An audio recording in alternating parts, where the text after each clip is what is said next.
The league thought Caitlin Clark would just absorb it, that she'd take the bumps, take the blindside hits, take the after-whistle contact, smile through it, keep selling out arenas, keep boosting ratings, keep moving merchandise, and stay quiet, because that's what stars are supposed to do, right? Perform, endure, don't react. But what happens when someone decides she's not navigating that storm alone anymore? What happens when the message isn't sent through a press conference, or a tweet, or a carefully worded statement, but through contact, and then signed in permanent ink? See, this wasn't just about a foul. It wasn't even just about Jacy Sheldon, and it definitely wasn't just about a Sharpie at a fan event. This was about something the WNBA hadn't fully accounted for. Caitlin Clark arrived as the league's economic engine, the attendance spike, the ratings magnet, the jersey mover, the conversation starter. But with that spotlight came something else. Targeting. Not once, not twice, but repeatedly. And for months, it felt like there was a silent question floating around every Fever game. Who's going to step up? Because in every era of sports history, when a generational talent starts changing the math, someone tests them. It's inevitable. Not always out of hatred. Not always out of jealousy. Sometimes it's frustration. Sometimes it's ego. Sometimes it's just a young player trying to announce themselves. But testing a superstar is one thing. Letting it happen unchecked is another. And that's where Sophie Cunningham entered the frame. Not subtly. Not quietly. Not accidentally. She didn't just respond. She recalibrated the entire temperature of the situation. And what she did next didn't just defend Caitlin Clark. It reshaped the identity of the Indiana Fever. But to understand why that moment exploded the way it did, you have to understand the pattern that built up before it. Because this didn't start with one foul. It started with something the league didn't want to admit. At first, it looked random. A bump here. An extra hand check there. A hard screen that lingered a little too long. A closeout that felt intentional. That's basketball, right? Physical. Competitive. Emotional. Except when you started lining up the clips. When you slowed them down. When you noticed the same jersey number absorbing the contact over and over again. Caitlin Clark wasn't just getting defended. She was getting hunted. And not in the dramatic, conspiracy theory way people love to exaggerate. This was more subtle than that. More layered. It lived in the gray area. The space where refs hesitate. Where commentators use phrases like just playing hard. Where post-game interviews say things like it's a physical league. But fans weren't blind. Every time Clark drove into the paint and hit the floor, social media lit up. Every time she took a hip check off ball, freeze frames started circulating. Every time she got hit near the face, debates exploded. And here's the part that made it combustible. The whistles weren't consistent. Sometimes she'd get the call. Sometimes she wouldn't. Sometimes the replay looked worse than the ruling. And over time, something subtle shifted. Opponents started testing the boundaries more aggressively. Because if enforcement feels inconsistent, experimentation increases. That's human nature. Clark is young. She's skilled. She's loud with her shooting range, but quiet with her personality. She doesn't escalate theatrics. She doesn't chase confrontation. She competes and moves on. And that restraint can be misread. In sports, calm can look like vulnerability. And vulnerability invites probing. The numbers told one story: attendance spikes, ratings jumps, merchandise flying off shelves. But the physical tape told another. She was absorbing contact at a level that didn't match her role as the league's biggest draw. That's not emotion. That's optics. When the player bringing millions of new eyes into the sport keeps hitting the hardwood, people start asking questions. Not conspiracy questions. Protection questions. And inside that tension, something else was brewing. Teammates notice patterns faster than fans do. They feel it in the huddle. They hear it in the trash talk. They sense when opponents are pushing just a little further than basketball requires. And for months, the Fever operated in an uncomfortable space. They were young. They were building. They were learning how to win. And meanwhile, their franchise centerpiece was becoming the most physically tested rookie in the league. That kind of environment forces a decision.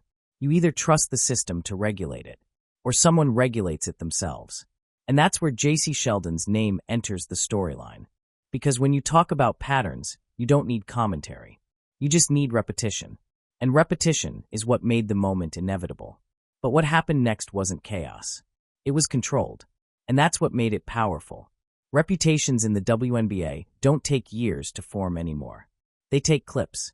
They take screenshots. They take slow-motion replays shared 10,000 times before halftime. They take one moment that sticks harder than a stat line ever could. And that's the environment Jacy Sheldon stepped into. On paper, her story was clean. 5th overall pick in the 2024 draft. 5 strong seasons at Ohio State. High motor. Competitive. Defensive edge. The kind of guard scouts describe as relentless. And relentless can be a gift. But in a league adjusting to a cultural earthquake named Caitlin Clark, relentless lives on a razor's edge. Because when you're guarding the most talked-about player in women's basketball history, every touch feels magnified. Every bump carries weight. Every swipe becomes evidence. Early in the season, it didn't look like a storyline. It looked like competition. Sheldon picked Clark up full court, crowded her dribble, pressed into her space, tested the physical boundaries, which again is basketball. Except something about the contact felt different. It wasn't just defensive pressure. It was proximity. There were moments where the ball wasn't even the primary target. Moments where arms came through high, where the follow-through lingered just long enough to create noise. And noise spreads faster than nuance. Then came the face contact. The replay looped instantly. Clark recoiled. Fans erupted online. The ruling? Routine foul. The reaction? Not routine at all. Because by then, the narrative had already begun forming in fan circles. Clark was being tested disproportionately. And Sheldon's name kept reappearing in those threads. Fair or unfair, perception doesn't wait for full context. It compounds. Then came another moment. The kind that turned suspicion into accusation. A knee that landed in a sensitive area during another matchup. Quick, subtle, easy to miss live. But slow motion is unforgiving. Clips circulated again. And suddenly Sheldon wasn't just competitive. She was labeled. The Clark antagonist. The rookie who played too close to the line. The guard trying to make a name by poking at the league's biggest star. Now here's where it gets complicated. Was that her intention? Maybe not. Young defenders are taught to disrupt rhythm, to crowd space, to be physical. But intention becomes irrelevant when pattern builds. And Sheldon's early professional journey added fuel to perception. Drafted by Dallas. Moved quickly, adjusting to new systems, searching for footing. Instead of headlines about breakout scoring nights, her most viral moments involved contact with Caitlin Clark. That's not a position any young player wants to be in. Because in today's WNBA landscape, Clark isn't just a player. She's a gravitational force. Her fanbase operates like a digital army. They archive. They analyze. They amplify. So when Sheldon's name kept appearing next to freeze frames of Clark on the floor, the narrative hardened. And once narratives harden, they rarely soften on their own. But here's the deeper layer. Inside the Fever locker room, this wasn't about online clips. It was about repetition. Teammates feel tone shifts before anyone else. They hear extra words during free throws. They notice which defenders escalate contact late in games. They track which matchups feel personal. And by mid-season, it wasn't just fans whispering about patterns. There was tension brewing on the court. You could see it in body language. When Clark got hit, heads snapped around. Eyes searched for jerseys. The emotional temperature ticked upward. And Sheldon kept finding herself in the center of that rising heat. Again, maybe not malicious, but certainly consequential. Because in sports, once you're associated with a pattern, the next incident doesn't start at zero. It starts at suspicion. And suspicion is volatile. The league was already navigating unprecedented attention. Clark's presence had tripled conversations. Attendance was up. National broadcasts were spiking. Everything felt amplified. So when Sheldon added another layer of contact in that now infamous game, it didn't land in isolation. It landed on top of months of simmering frustration. And that's when the situation stopped being about two guards competing. It became about boundaries. Because when repetition meets perception, and perception meets silence, eventually someone decides silence isn't working, and that someone was wearing number 8. But the moment that pushed it over the edge didn't happen in a vacuum. It happened in a game that already felt unstable. And once the temperature hit a certain level, control shifted. Some games feel normal from the opening tip. This one didn't. You could sense it early, not in the scoreboard, not in the stats, but in the body language. The kind of stiffness that creeps into matchups when two players already carry history into the building. Clark was swarmed from the start. Full court pressure. Hands crowding her dribble. Defenders stepping into her landing space. Subtle forearms on cuts. Nothing outrageous on its own. But when you stack small things back to back to back, they stop feeling small. The fever trailed. The arena noise wasn't smooth. It was sharp. Every whistle felt debated. Every no-call felt louder than it should have. Then it happened. Clark drove. Sheldon met her.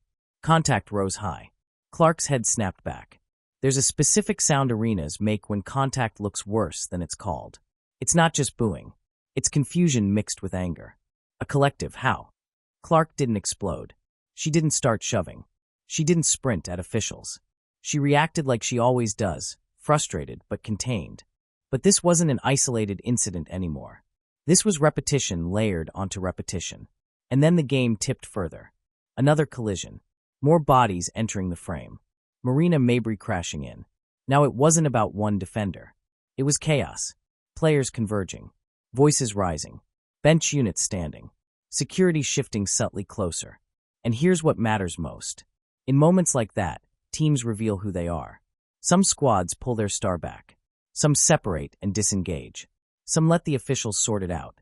But the fever didn't step away. You could see it on the faces. They were done watching. Because when a game reaches that emotional threshold, it's no longer about possession. It's about message. And Sophie Cunningham had been watching the entire thing unfold. Not reacting. Not barking. Just observing. That's the detail people miss. Enforcers don't explode randomly. They calculate. She had seen the bumps. She had seen the face contact. She had seen Clark hit the floor. And she had also seen something else. The whistles weren't sending a strong enough signal. Now pause for a second and understand this clearly. What happened next wasn't a loss of control. It was a decision. Late in the game, Sheldon broke free in transition. She was moving downhill, eyes on the rim, momentum building. Sophie rotated. And instead of swiping down wildly, instead of shoving from behind, instead of escalating recklessly, she wrapped. Firm. Intentional. Grounded. A bare hug that stopped the play cold. She took Sheldon to the floor, not violently, not dangerously, but decisively. The kind of foul that says, we're done pretending. The kind of foul that carries clarity. She didn't yank hair. Didn't throw elbows. Didn't swing. She absorbed and brought down. Controlled force. And in that split second, the message traveled faster than any referee whistle could. Clark wasn't alone. The benches reacted instantly. Players rushed in. Voices flared. Security stepped between jerseys. The energy was volcanic. But if you slow the tape down, really slow it down, you notice something critical. Sophie didn't lose her composure. She stood up steady. No wild gestures. No taunting. Just eye contact. And eye contact in those moments speaks louder than shouting. Sheldon got up ready to respond. That's competitive fire. Nothing wrong with that. But the dynamic had changed. Because until that moment, the physical narrative had mostly flowed in one direction. Now there was resistance. Now there was consequence. Not dirty consequence. Not reckless chaos. Competitive consequence. And that's a massive difference. Fans erupted online immediately. Half applauding. Half debating. Was it excessive? Was it overdue? Was it necessary? But here's the reality that cut through all of it. The Fever locker room felt it. Because when a teammate steps in like that, not to injure, not to embarrass, but to protect, something shifts internally. Trust hardens. Unity sharpens. Identity forms. That foul wasn't just about Jacy Sheldon. It was about months of accumulated frustration finally finding expression. And the league noticed. Because superstars draw contact. But when teammates begin enforcing boundaries themselves, the league loses control of tone. That's what made this moment bigger than one possession. It wasn't rage. It was recalibration. And most stories would have ended there. Hard foul. Technicals. Debate cycle for 48 hours. Move on. Except Sophie wasn't finished sending her message. Because what she did next wasn't on the court. It was at a table. With a Sharpa. And that's when it went from basketball moment to cultural moment.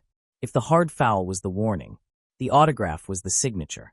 Days after the chaos of that game, the setting couldn't have been more different. No roaring arena. No referees. No live broadcast cameras zooming in. Just folding tables. Sharpies. Fans lining up with jerseys, photos, and rookie cards. It was supposed to be harmless. A standard community event. Smile. Sign. Move on. But viral moments don't ask permission. They just happen. Sophie was relaxed. Laughing. In full fan engagement mode.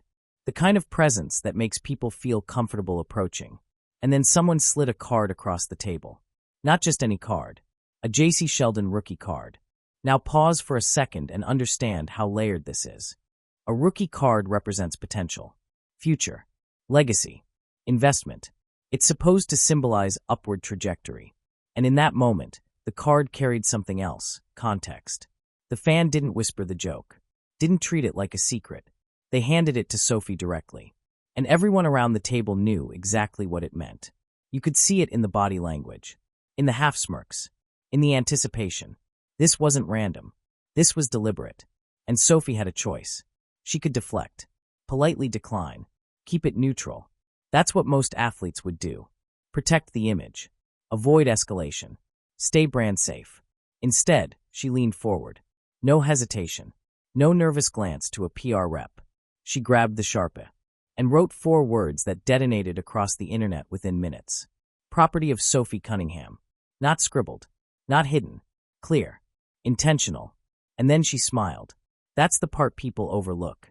She smiled. Because this wasn't bitterness. It wasn't anger. It was confidence. And confidence delivered casually hits harder than rage ever could. Phones were already recording. They always are. Within an hour, the clip was everywhere. Twitter, Instagram, TikTok, fan pages, reaction channels, slow-motion edits, freeze frames, zoom-ins on the ink. Memes started immediately. Black belt Barbie strikes again. Clark's personal bodyguard. WNBA's new enforcer era. But here's what made this different from normal trash talk. She didn't walk it back. No apology post. No just jokes, respect to everyone. No clarification thread. Silence, which in moments like this feels intentional. And that silence amplified the message. Because when athletes over-explain, it weakens impact. Sophie didn't explain. She didn't need to. The subtext was clear. On the court, she enforced. Off the court, she owned it. Now think about what that does psychologically. For fans of Caitlin Clark, it felt validating. Finally, someone publicly acknowledged what they'd been arguing for months. That Clark had been absorbing disproportionate contact. For Fever fans, it felt protective. Like their team finally had edge. For neutral viewers, it was entertainment. And for Sheldon, it cemented perception. Fair or not. Because in the social media era, perception can harden into identity fast. And once a viral moment brands you, it sticks. The autograph wasn't violent. It wasn't even vulgar. It was playful. But playful dominance can sting more than aggression. It reframed the entire rivalry. Sheldon wasn't just the defender anymore. She became the storyline. And Sophie became something bigger than a teammate. She became a symbol. A signal to the league that Indiana wasn't going to let its star get pushed around quietly. And here's the deeper layer most people missed. This wasn't reckless brand behavior. It was strategic authenticity. Sophie's personality has always leaned bold, confident, slightly mischievous. So when she wrote those words, it didn't feel out of character. It felt aligned. That's why it worked. Because audiences can smell forced drama. This didn't feel forced. It felt real. And real spreads. Within 24 hours, her social engagement spiked. Podcast clips resurfaced. Old interviews got new traction. Merch jokes started circulating. Property of Sophie, t-shirts mocked up by fans. And suddenly, she wasn't just Clark's teammate. She was a personality, a presence, an enforcer with charisma. Now zoom out. The WNBA has been fighting for consistent mainstream attention for years. Rivalries create traction. Personalities create stickiness. Moments create memory. And this moment had all 3. The autograph didn't escalate into league discipline, didn't cross any official line, but it shifted tone. It told opponents something subtle. If you're going to test Clark, understand there's pushback. And pushback doesn't always come in the paint. Sometimes it comes in ink. But here's where this gets even more interesting. Because Sophie backing up that persona wasn't just about toughness. She was producing. And when an enforcer also scores, that's when it becomes dangerous. Here's what separates a random viral moment from a cultural shift. Consistency. Anyone can have one intense game. Anyone can make one bold joke. Anyone can go viral for 24 hours. But not everyone can turn that energy into identity. And that's exactly what Sophie Cunningham did. Long before the autograph, long before the bear hug foul, she already carried something different. Edge. Not reckless edge. Not chaotic edge. Controlled edge. Sophie isn't just a shooter standing in the corner waiting for kickouts. She's not just a role player filling minutes. She plays with visible emotion. She talks. She reacts. She competes with her whole face, not just her stat line. And that matters. Because in sports, fans don't just connect to production. They connect to personality. Then there's the detail that makes the nickname hit harder. Black belt. That's not branding fluff. That's discipline. Years of martial arts training. Controlled aggression. Knowing how to apply force without losing balance. That background isn't just physical. It's mental. Martial arts teaches restraint, timing, awareness. You don't throw a strike wildly. You measure. You choose. Now rewatch that foul on Sheldon with that context. It wasn't rage. It was calibrated. And that's why fans embraced the black belt Barbie, nicknamed so fast. Because it captures the contradiction. Polished but dangerous. Confident but calculated. Smiling but not soft. And that blend is rare. Especially in a league where players often feel pressure to choose between likable and tough.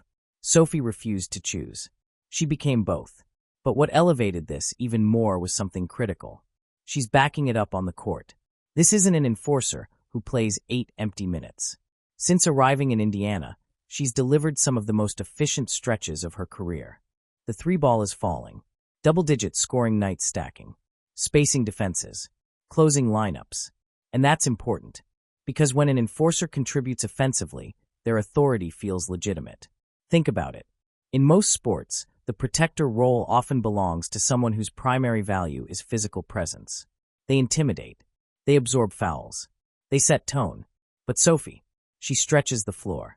She forces defensive adjustments. She hits momentum threes.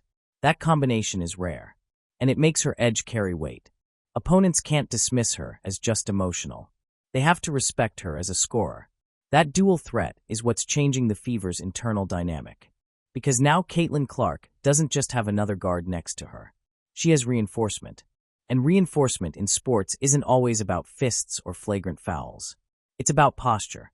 When Clark drives now and absorbs contact, there's an awareness in the building. People glance toward Sophie. That glance alone changes behavior. It shifts calculation. Defenders second-guess how far they want to push.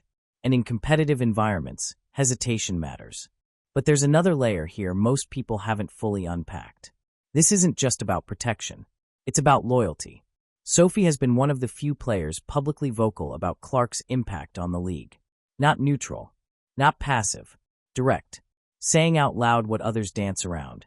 That Clark is driving unprecedented growth. That kind of public alignment matters. Because jealousy narratives have floated around the WNBA all season. Whispers about resentment. About veterans feeling overshadowed. About spotlight imbalance. Sophie didn't lean into that. She dismissed it. And that authenticity built trust with fans fast. Clark's fanbase is massive. They analyze everything. They track tone shifts. They notice who supports her publicly. And Sophie didn't hesitate. So when the autograph happened, it didn't feel opportunistic. It felt protective. There's a huge difference. Opportunism feels staged. Protection feels instinctive. And fans reward instinct. Now zoom out again. The WNBA is in a transitional moment. New viewership. New attention. New scrutiny. And leagues in transition need characters. Not villains manufactured for clicks. Not robotic ambassadors reading safe scripts. Characters. People with edge, personality, and conviction. Sophie stepped into that vacuum naturally. And here's the part that could reshape the Fever long-term. Identity. For years, Indiana has been rebuilding. Searching for cohesion. Searching for tone. But moments like this accelerate culture. When a teammate publicly stands up, not recklessly, but confidently, it hardens bonds. Clark even hinted at it later. That sense of finally. Finally someone else absorbing heat. Finally someone signaling boundaries. That kind of unity shifts locker room chemistry. And chemistry turns into trust. Trust turns into confidence. Confidence turns into wins. But there's still a bigger question hanging over all of this. Because as much as fans loved the autograph, as much as Fever supporters celebrated the foul, there's a deeper issue underneath. Why did it take a teammate to send that message in the first place? And that question doesn't point at Sheldon. It points at the league. Because when stars feel unprotected, culture fills the gap. And that gap might be widening. Here's the uncomfortable truth nobody wants to say too loudly. Superstars are assets. Not in a cold, transactional way. In a visibility way. In a growth way. In a survival way. Every major sports league in history has understood this at some point. When a player becomes transformational, not just good, not just popular, but transformational, the league adjusts. Rules shift. Whistles tighten. Emphasis changes. Not to rig outcomes, but to preserve value. Michael Jordan drove ratings. Hand-check rules evolved. Stephen Curry stretched the floor. Off-ball contact scrutiny increased. Wayne Gretzky changed hockey. Enforcement tightened around physical targeting. Because when the player bringing millions of new eyes keeps hitting the hardwood, executives start paying attention. Now look at the current WNBA landscape. Caitlin Clark's arrival wasn't incremental. It was seismic. Attendance spikes across cities. Games moved to larger arenas. National broadcasts expanded. Merchandise numbers exploding. Social media engagement surging. The league hasn't seen this kind of concentrated attention in decades. And with that kind of spotlight, pressure multiplies. Opponents want to measure themselves against her. Rookies want their moment. Veterans don't want to be erased by a narrative shift. That competitive tension is natural. But here's where it gets delicate. Clark absorbs contact at a volume that doesn't match her economic footprint. And that's not emotional exaggeration. That's optics. When fans see the league's biggest draw repeatedly knocked to the floor without consistent protection, perception builds. And perception shapes conversation. The officiating debate has followed her all season. Not just one game. Multiple. Missed calls. Late whistles. Contact that looks borderline flagrant but ruled routine. Now to be fair, officiating is hard. Speed. Angles. Human reaction time. Mistakes happen. But consistency matters more than perfection. And fans weren't just asking for perfection. They were asking for standard. If one player gets that whistle, why doesn't Clark? If that's a flagrant in one game, why is it a common foul in another? Those questions linger. And when questions linger long enough without answers, teams respond internally. That's where enforcers are born. Not out of chaos. Out of perceived imbalance. When players feel like referees aren't setting boundaries firmly enough, they create their own. That's sports history 101. It doesn't mean violence. It means tone. A message delivered within the competitive framework. And that's exactly what Sophie's foul represented. Not revenge. Not dirty play. Boundary setting. Because if the league isn't consistently sending the signal, someone inside the locker room eventually will. Now here's the part that makes executives nervous. When players start regulating tone themselves, escalation risk increases. Every future matchup carries context. Every screen feels heavier. Every drive has emotional history attached. And rivalries drive ratings, but they also require management. The WNBA is walking a tightrope right now. On one side, unprecedented growth. On the other, rising physical tension. Clark is a lightning rod. Some embrace her impact. Some resent the narrative dominance. Some simply compete harder against her. All normal. But the league has to manage the environment carefully. Because if fans begin to feel like their superstar isn't protected fairly, frustration turns outward. And if players begin to feel like they must self-police, tension turns inward. Neither scenario is ideal long-term. Now zoom back to that autograph moment. Why did it resonate so loudly? Because it felt like the Fever taking ownership of a gap.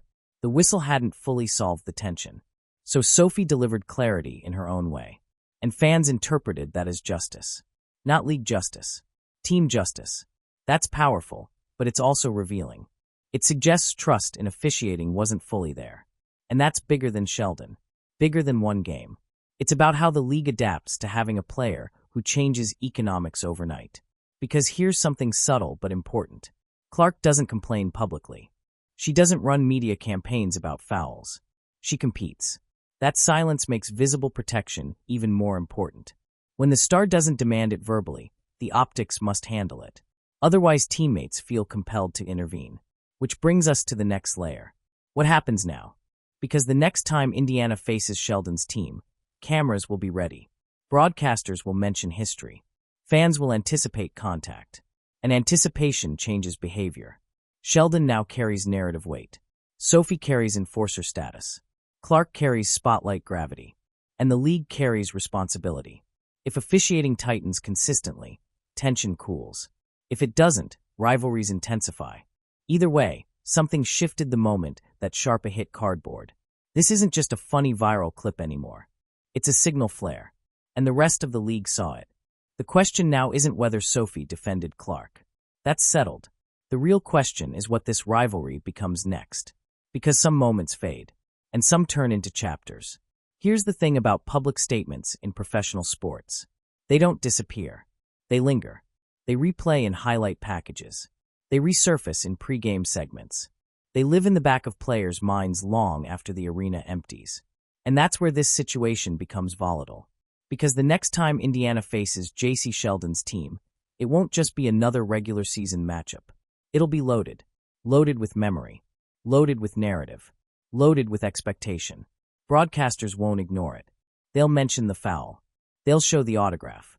They'll frame it as unfinished business. And once a rivalry is acknowledged publicly, it changes the psychological field. For Sheldon, the pressure doubles. Because now she's not just defending Caitlin Clark. She's defending perception. If she plays physical, it will be scrutinized. If she plays soft, it will be analyzed. If she scores, it will be framed as response. If she struggles, it will be framed as narrative justice. That's the trap of viral labeling. You stop being just a player. You become a character. And characters carry storylines into every possession. But there's another layer here most people overlook. Sophie raised the stakes, not through insult, but through dominance framing. Property of Sophie Cunningham wasn't trash talk. It was territorial. And territorial statements invite response. Sheldon now has two options in future matchups. Escalate and try to reclaim control. Or disengage and risk reinforcing the narrative. Neither is easy. Because escalation increases physical tension. Disengagement feeds perception. That's the psychological chess match forming beneath the surface. Now zoom in on the fever. Inside their locker room, this rivalry isn't about memes. It's about tone. When Sophie stepped in, she wasn't just defending Clark. She was defining boundaries for everyone else. And boundaries reshape culture. For months, the Fever were perceived as young and transitional. Talented, but still forming identity. Moments like this accelerate that process. Teams with identity don't drift emotionally. They respond with clarity. And clarity is contagious. Now when Clark gets bumped, it's not silent frustration. It's collective awareness. Opponents feel it too. Because reputations travel faster than scouting reports. If you're facing Indiana now, you're not just planning for Clark's range. You're planning for Sophie's presence. That changes defensive calculation, even subtly. And subtle changes in physical leagues matter. But here's where the rivalry could truly intensify.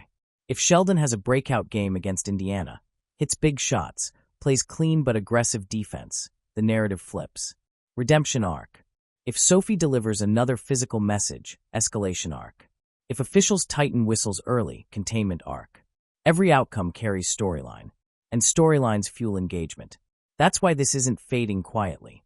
The WNBA hasn't had a rivalry with this kind of layered tension in a while. Not just star versus star, but star, enforcer, and antagonist triangle. Clark brings gravity. Sophie brings edge. Sheldon brings defiance. That triangle creates ratings. But it also demands discipline.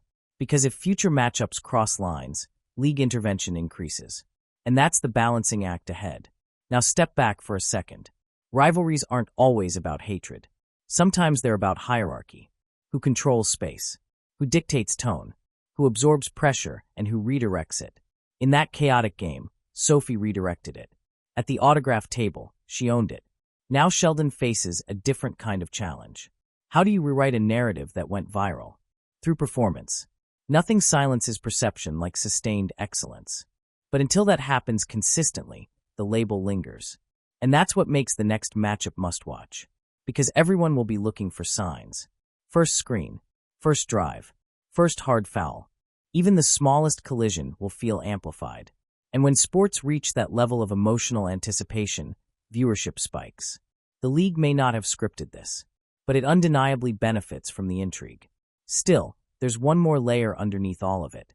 Because this story isn't just about rivalry tension. It's about transformation. The Fever aren't just defending a player anymore. They're building an identity. An identity, once solidified, changes trajectories.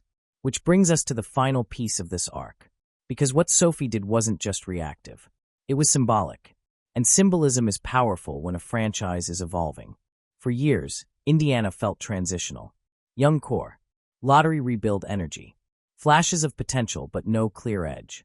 Then Caitlin Clark arrived and changed the spotlight. But spotlight alone doesn't create toughness. It exposes it. And early in the season, critics whispered something quietly. Indiana is skilled, but are they built for this level of physical attention? Because when your star becomes the most watched player in the league, you don't just face defense. You face targeting. You face pressure. You face players who want their moment at your expense. And until that chaotic game, there was a lingering perception that Clark was absorbing too much of it alone. Talented, resilient, competitive, but alone. That perception died the moment Sophie wrapped up Sheldon. And it was buried the moment she signed that card. Because toughness isn't always about throwing punches. It's about signaling unity. That's what changed. Not the scoreboard. Not the standings. The energy. You could feel it in post-game interviews. Subtle smiles. Inside jokes. That sense of we handled it. Clark even hinted at it. That feeling of finally having someone step in visibly. That matters. Because superstars can carry scoring loads. They shouldn't have to carry emotional enforcement too. Now when Clark drives, there's an unspoken understanding. She's not isolated. And that psychological safety frees performance. Confidence expands when protection exists. And protection doesn't mean dirty play. It means deterrence. It means opponents thinking twice. That's what Sophie introduced. Not chaos. Consequences. And when a team establishes consequences within competitive boundaries, identity hardens. Indiana isn't drifting anymore. They're defined. Defined by spacing. Defined by shooting. Defined by pace. And now, defined by backbone. That's dangerous. Because young teams that discover backbone early accelerate faster than expected. Opponents used to see Indiana as opportunity. Now they see friction. And friction changes game plans. But there's something even bigger unfolding beneath this. The league is evolving in real time. Clark represents growth. Sophie represents edge. Rivalries represent engagement. And engagement fuels momentum. This moment, the foul, the autograph, the viral explosion, became a cultural checkpoint. A line drawn, not in hostility, in confidence. The Fever aren't begging for respect. They're asserting it. And Sophie Cunningham just became the physical symbol of that shift. Not because she's reckless, not because she's loud, but because she's willing. Willing to absorb technicals. Willing to lean into viral heat. Willing to publicly align with her star. That's loyalty. And loyalty resonates. Now look ahead. Every Indiana matchup carries new context. Every hard screen carries memory. Every close game carries edge. And that edge, it started crystallizing the moment ink hit cardboard. But here's the final twist most people haven't fully processed. This wasn't about humiliating Jacy Sheldon. It wasn't about embarrassing a rookie. It was about telling the league something clearly. Caitlin Clark is not navigating this alone anymore. And when a superstar gains reinforcement, the league adjusts. So the real question isn't whether Sophie went too far. It's whether this was the moment Indiana officially announced who they are. Because if this is the new Fever, the rest of the league better recalibrate. Now I want to hear from you. Was Sophie out of line? Or was this the exact energy the Fever needed? Drop your thoughts in the comments. And if you want deep breakdowns like this, real context, real psychology, no lazy narratives, make sure you subscribe and turn on notifications. Because the next time Indiana faces Sheldon, you're going to want to see how this chapter continues. And trust me, it's not finished. There's something sports history teaches over and over again. Generational players don't survive alone. Not for long. Michael Jordan had Bill Cartwright absorbing hits in the paint. Steph Curry has Draymond Green setting tone and confronting chaos.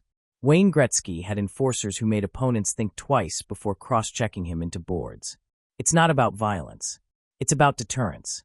When a league realizes one player is altering its economics, the physical test begins. Not necessarily malicious. Sometimes subconscious. Sometimes competitive pride. But it happens. And Clark walked straight into that storm as a rookie. 22 years old.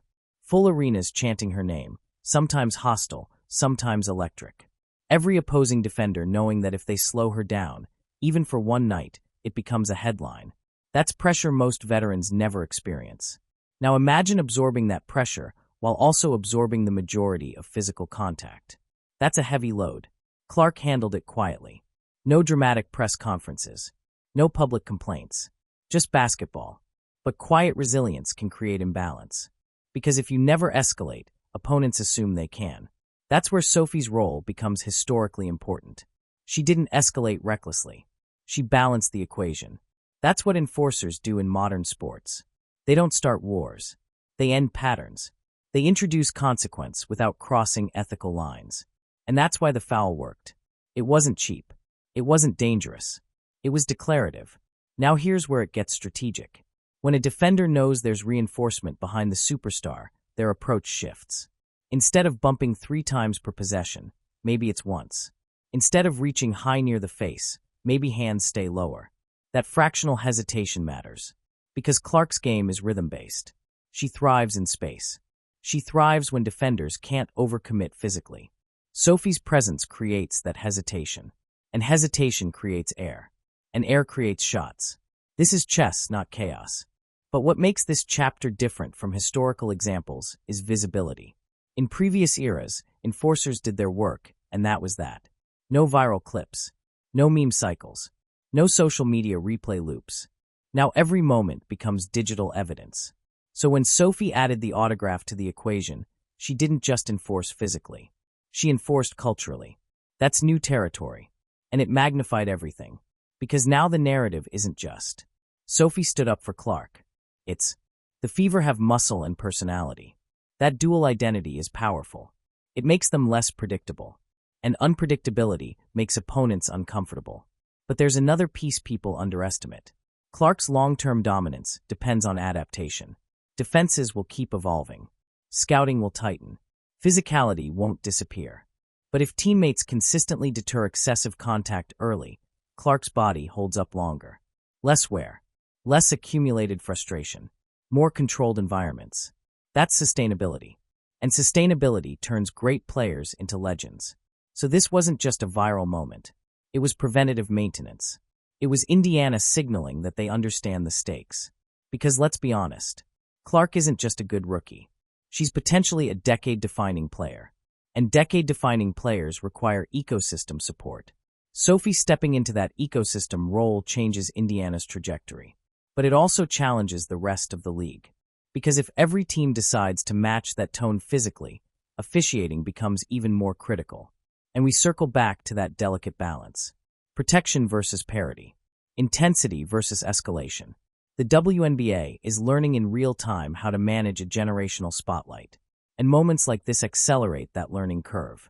Now here's the emotional layer. Fans don't just love Clark because she scores. They love her because she feels human. She gets frustrated. She competes hard. She takes hits and gets back up. When Sophie stepped in, fans didn't see aggression. They saw loyalty. And loyalty is magnetic. That's why the Black Belt Barbie nickname stuck. It wasn't just funny. It felt fitting. Strong but composed.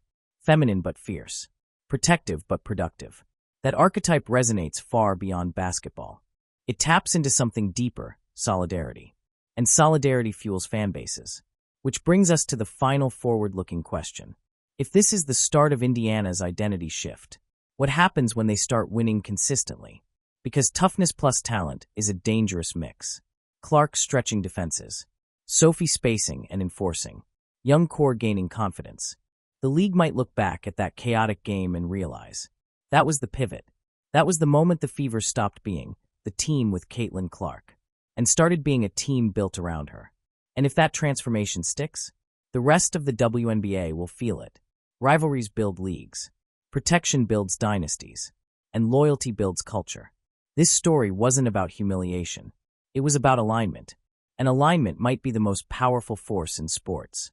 If you made it this far, you already know this isn't just surface-level drama. This is a turning point. So now I want to hear from you. Was Sophie exactly what Indiana needed? Or did this spark something bigger than the Fever expected? Drop your take below.